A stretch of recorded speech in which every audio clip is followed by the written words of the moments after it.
찬송가 430장, 통일 찬송가 456장 찬양하겠습니다. 430장 주와 같이 길 가는 것 찬양합니다.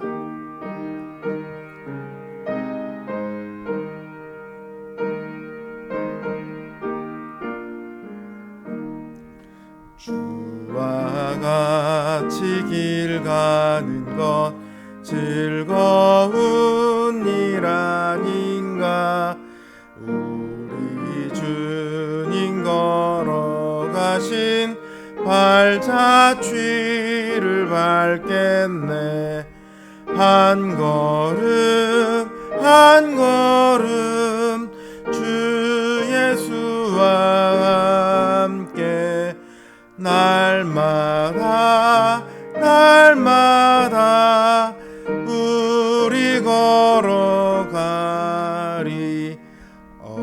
어린아이 같은 우리 미련하고 약하나 주의 손에 이끌리어 생명길로 가겠네.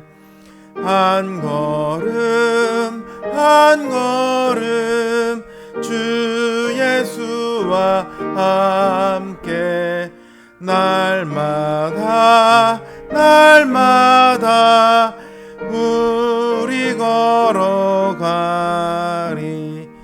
꽃이 피는 들판이나 험한 골짜기라도 주가 인도하는 대로 주와 같이 가겠네.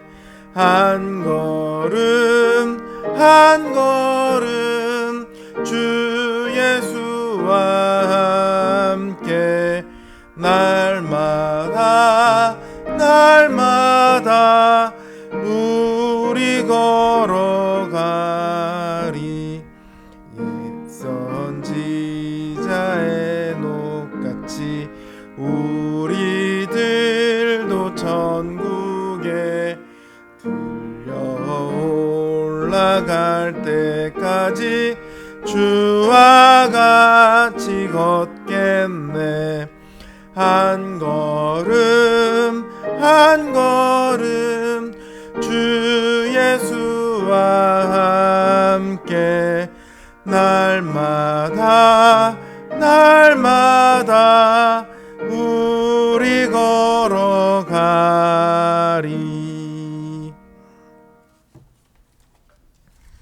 445장 찬양하겠습니다. 445장입니다. 태산을 넘어 한국에 가도 찬양합니다.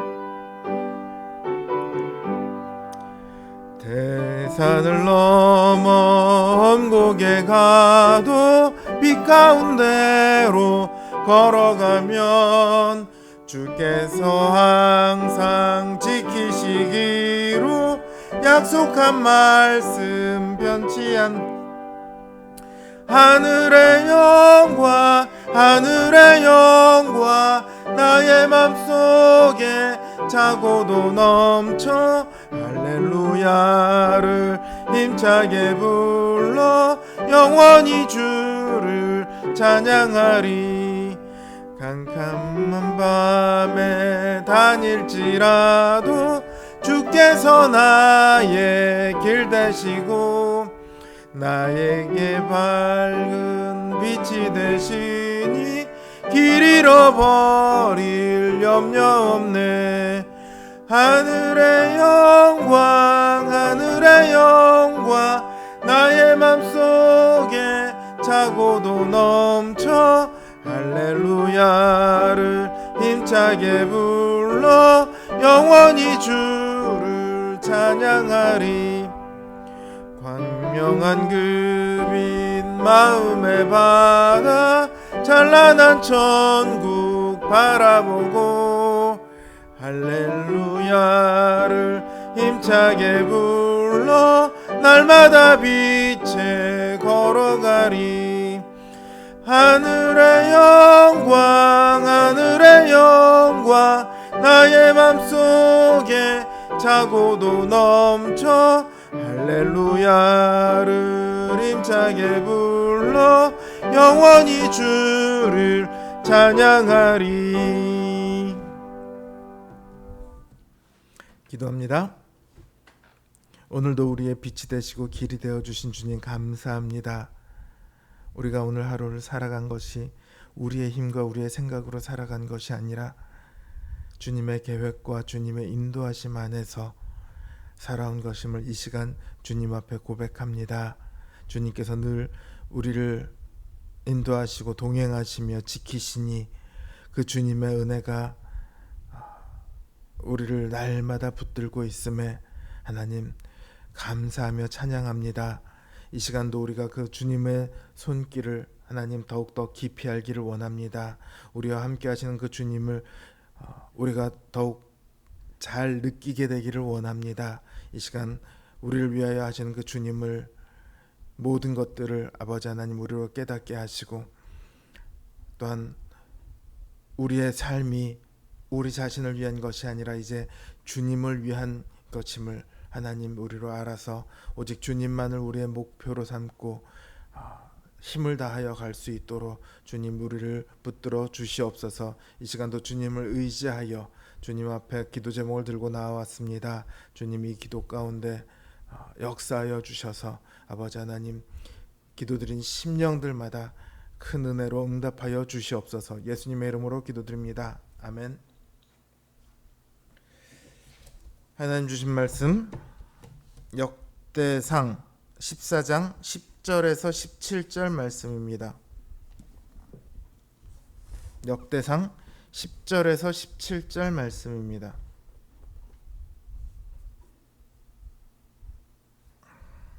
제 성경 기준으로 구약 성경 633면에 있습니다. 역대상 14장 10절에서 17절 말씀 제가 받들어 읽겠습니다. 다윗이 하나님께 물어 이르되 내가 블레셋 사람들을 치러 올라가리이까 주께서 그들을 내 손에 넘기시겠나이까 하니 여호와께서 그에게 이르시되 올라가라 내가 그들을 내 손에 넘기리라 하신지라. 이에 무리가 바알 브라심으로 올라갔더니 다윗이 거기서 그들을 치고 다윗이 이르되 하나님이 물을 쪼갰같이 내 손으로 내 대적을 흩으셨다 하므로 그곳 이름을 바알 브라심이라 부르니라.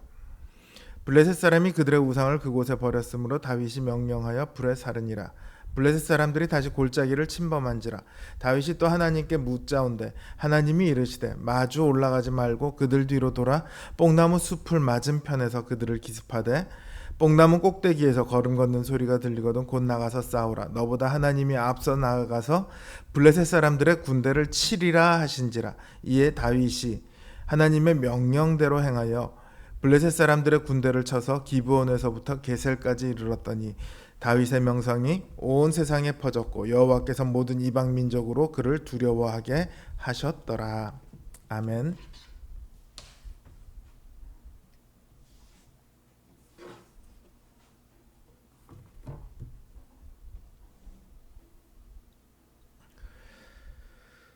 때때로 우리는 아주 억울한 일을 당합니다. 내가 하지도 않은 일을 했다고 누명을 쓰는 일인가 하면 반대로 내가 한 공을 누가 가로채 가기도 하죠.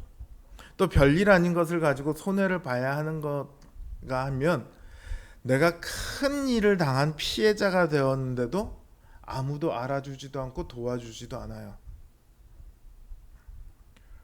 이처럼 억울한 일을 당하면 진짜 속에서 열불이 나거든요. 그 상황이 되면 막 속이 막 절절절절 끓어오르죠. 저절로 막 큰 소리가 나옵니다. 나만 세상에 바보가 된 것 같고 나만 세상에 나쁜 놈이 된 것 같고 진짜 세상이 나만 안 도와주는 것 같아요. 이럴 때면 이제 분통이 터지니까 어떻게 하겠어요? 하나님한테 막 따지게 되죠. 시편을 보면요, 진짜 이런 감정으로 쓴 시들이 많이 있습니다. 악인들이 자신을 막 괴롭히는데 세상 사람들이 다 내 편이 아니라 악인들 편만 들어요. 거기다가 정작 하나님께서 침묵하고 자기 편을 안 들어주시는 거예요. 악인들을 벌하지 않아요. 그래서 너무 괴로워서 하나님을 원망하고 하나님한테 괴로움을 호소하는 그런 시들이 굉장히 많이 있습니다. 그런데 하나님께서 이들의 억울함을 풀어주는 것을 신원하신다 이렇게 말을 해요.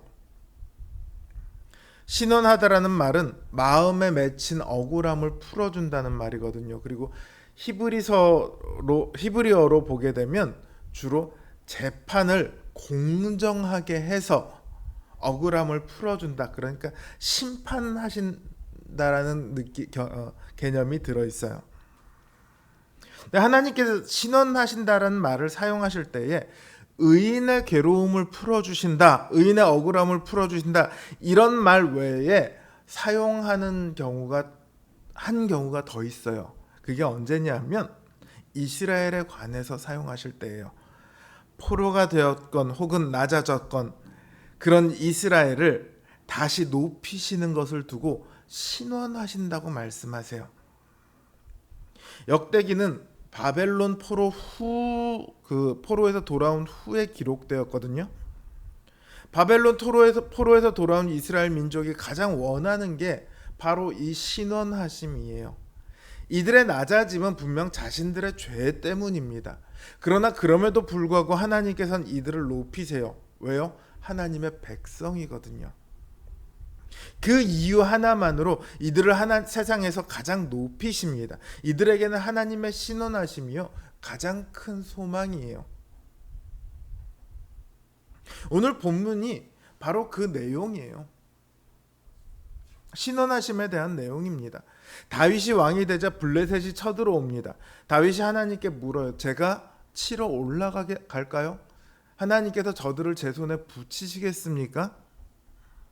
그러자 하나님께서 다윗에게 올라가라, 그들을 내 손에 넘기리라, 그렇게 답을 하세요. 그 말씀을 따라 다윗이 올라갑니다.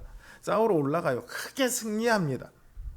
그래서 그곳을 바알브라심이라고 이름을 붙입니다. 바알브라심이라는 뜻은요, 하나님께서 흩으셨다 이런 뜻이에요. 자, 우리가 여기서 알 수 있죠. 이 이름에서 알 수 있는 게 뭐예요? 다윗은 이 싸움을 자신의 싸움이 아니라 하나님의 싸움이라고 생각한다는 거죠. 왜냐하면 다윗을 왕으로 삼으신 분이 하나님이시거든요. 요 앞에서 하나님께서 자신을 왕으로 세우셨다는 걸 깨달았다고 되어 있잖아요. 그러니까 자신이 왕으로 싸우지만 이 싸움은 자신을 왕으로 세우신 하나님께서 싸우고 계시다, 그걸 알았던 거죠. 그래서 하나님한테 물었고 싸움에 이기고 나서 하나님께서 흩으셨다 이렇게 말합니다. 이런 다윗의 자세는 사울과 정반대라고 할 수 있어요. 사울은 하나님한테 묻지도 않았고요. 그 전쟁의 승패가 자기에게 달려있다고 생각을 했죠. 다윗의 자세가 반대라는 말은요, 결과도 반대라는 말이 되겠죠. 사울은 블레셋과의 싸움에서 죽었고 블레셋은 사울의 갑옷을 그들의 신전에 두고 사울의 머리를 다곤의 신전에다 둡니다. 근데 이제 블레셋 사람들이 싸움에서 패하니까 어떻게 해요? 자기들의 우상을 싸움터에 버리고 도망을 갑니다. 블레셋이 쳐들어왔다고 했으니까 싸움터는 당연히 어디예요? 이스라엘 땅이 되겠죠. 이스라엘 땅 곳곳에 블레셋의 우상들이 널브러져 있습니다. 사울이 패배했을 때와 정반대의 모습이죠. 하나님께서는 이 싸움을 통해서요, 사울의 패배로 인한, 그리고 사울의 죽음으로 인한 수치를 깨끗이 씻으십니다.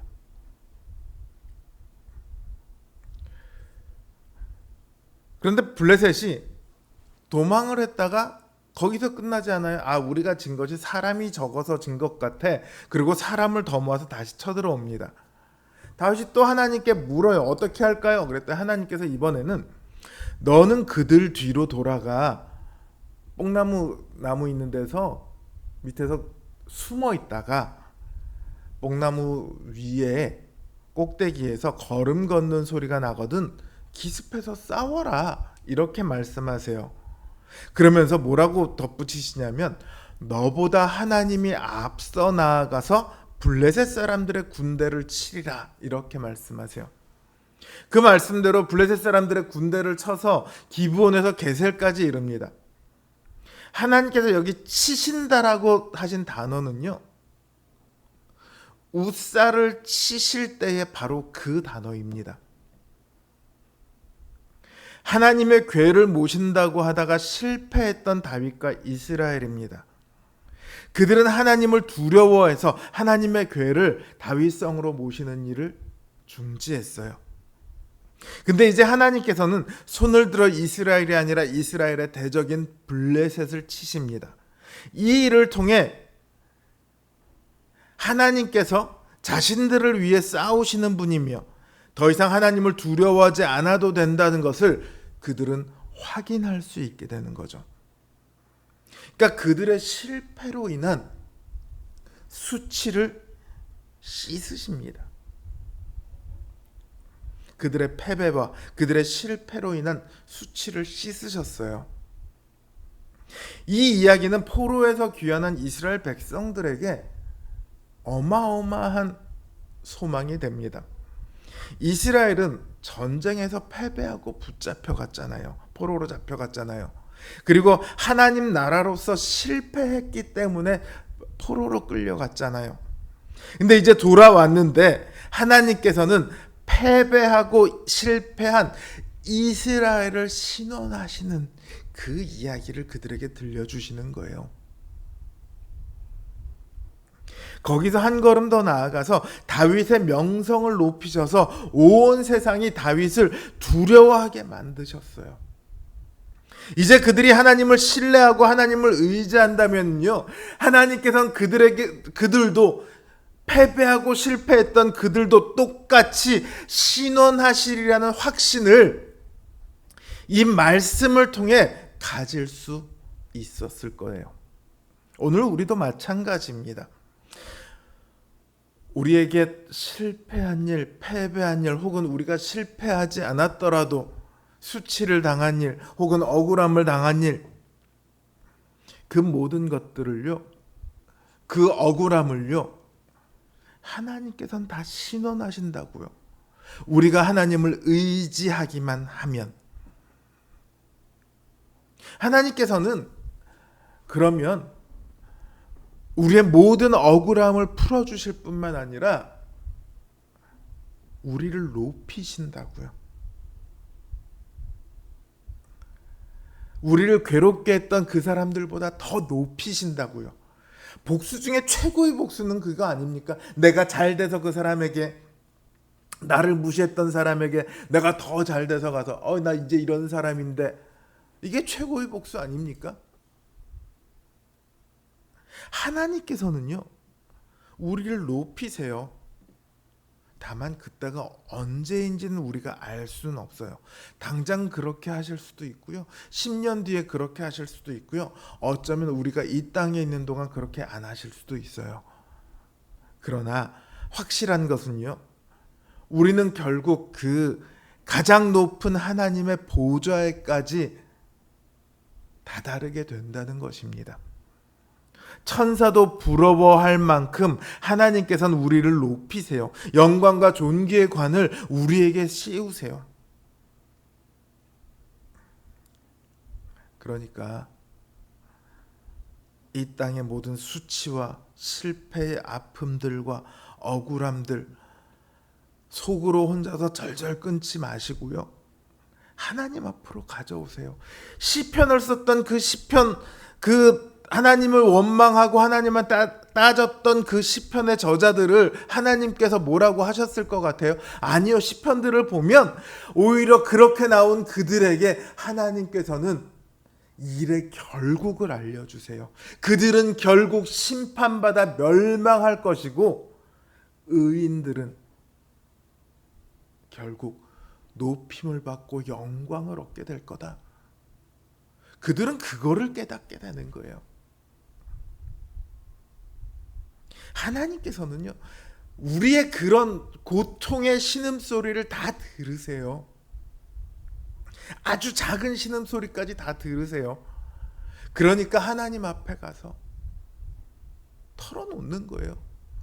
하나님, 제가요 나한테 이렇게 했는데요, 너무 아프고 너무 억울하고 너무 괴로워요. 원통해요. 하나님, 어떻게 해야 되죠? 그러면 하나님께서 우리를 다 신원하시고요,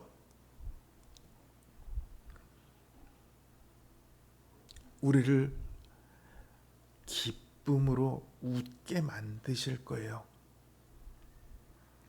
우리를 신원하시는 그 하나님을 신뢰하시길 바랍니다. 그래서 모든 아픔과 수치와 고통을 하나님을 의지하여 이겨내는 우리 성도님들 되시기를 주님의 이름으로 기원합니다. 주신 말씀 생각하며 그리고 각자의 기도 제목을 놓고 기도합니다.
음.